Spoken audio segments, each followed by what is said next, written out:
Hello everybody. In today's video we're going to be working on a Canon AE-1. So this is my personal camera and there's nothing wrong with it. The only reason why I'm doing this particular video session is to demonstrate the process for replacing electromagnet on the camera. I've received quite a few emails and inquiries about the steps on properly removing and replacing and maybe diagnosing the problem. Now, it's a little tricky with diagnosing the problem for electromagnet. There seems to be a lot of discussion about this issue online, that it's a common problem with Canon AE-1, Canon A1 program, A1, AT1, AL1. I must say that is not the case, at least not in my experience. I've repaired quite a few of these cameras, and they've been just no more than about 25 times I had to actually replace the magnet. I've probably repaired close to 2,500 to 3,000 of these models, from what I can just remember.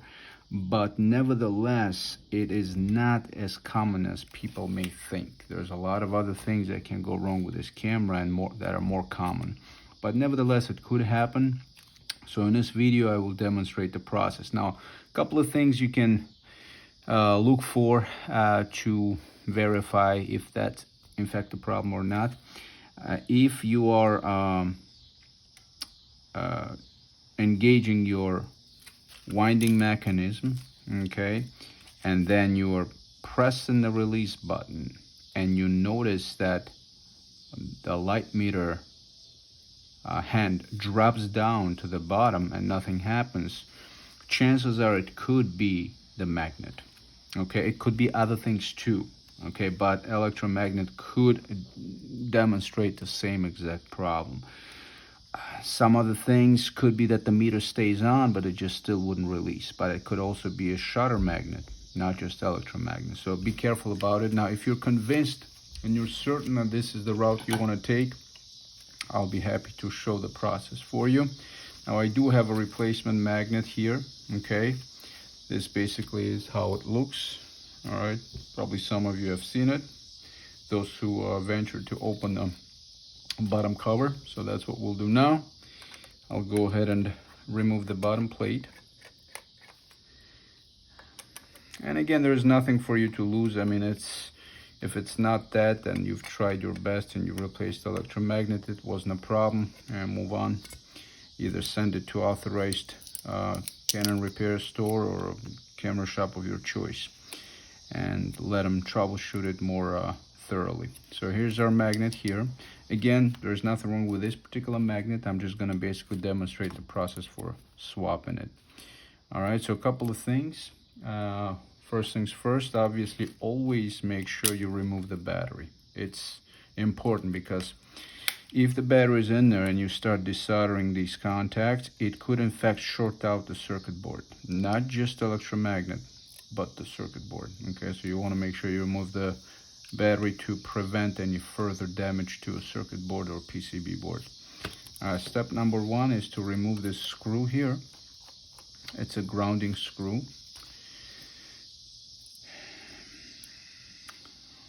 All right. Step number two, I'm gonna lift up this corner here gently, and I will heat up these two contacts, and I will lift it up. Okay, once it's up, I can expose my magnet here. There's two screws, 1 and 2. I'm gonna go ahead and remove. I'm gonna release it first before I remove it. Put it in the reset position. 2 screws, 1 and 2. And here you go, our magnet's out. Now what I want to do next, these 2 points, there's basically holes in them. Okay, I want to go ahead and remove this excess solder and expose those holes before I insert the replacement magnet. All right. Here we go. So here's my circuit board. Okay, so then we're going to grab a replacement magnet. All right, and you can actually tell a lot of times, you know, the anchor would connect to the magnet without a problem. Okay, that's a telltale sign in most cases that physical operation of the magnet is fine. Now, could be an issue with this coil, okay, or these two wires could get damaged, and obviously if that's the case, nothing will work. Okay, it will exhibit the issues I explained earlier in my video. So assuming that we've got a good working magnet, we're going to basically put it back in place.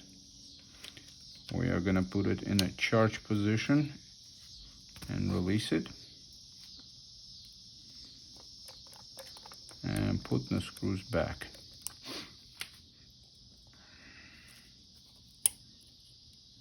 One and two. Then what we'll do is we're going to align these two holes here on circuit board with two holes on, with the two pins on the electromagnet.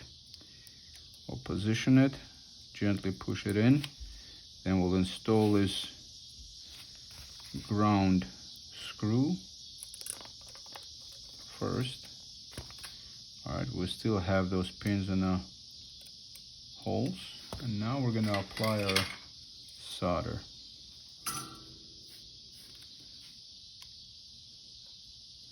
Okay, 1 and 2.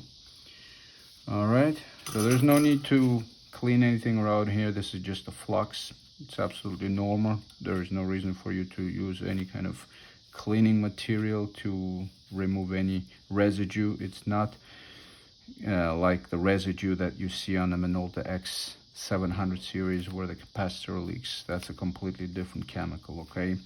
So this is fine. So then you basically position this cover right on top.